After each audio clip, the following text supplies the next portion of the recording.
Əgər ABB kartınız mənfiyə düşübsə, kompensasiya ala bilərsiniz. Mən necəsini sizə izah edənədək kanala abunə olun, özü də mütləq. Əvvəlcə rəsmi açıqlamanı bildirim.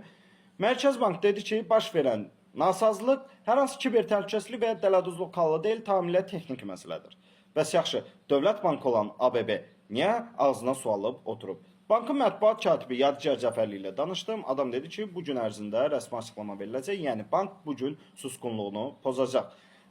Problem nə idi? Onu sizə izah edim. Problem bankda deyil, Azəri kartdaydı. Azəri kartın xidmət göstərdiyi bütün banklarda bu problem olub. Azəri kart isə təbii olaraq beynəlxalq bankındır. Məsələn, kompensasiya məsələsi necə olacaq onu sizə izah edirəm.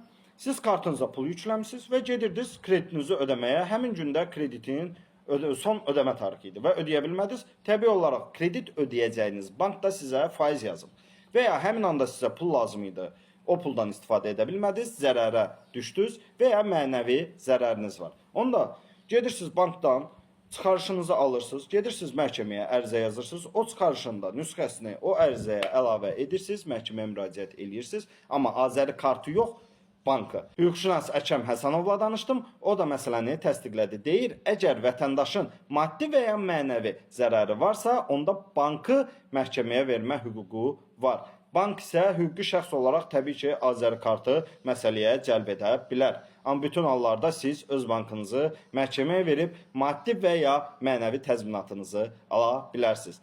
Bəs siz yazın, ABB-dən başqa hansı bank kartlarında pul çıxılmaları olmuşdu?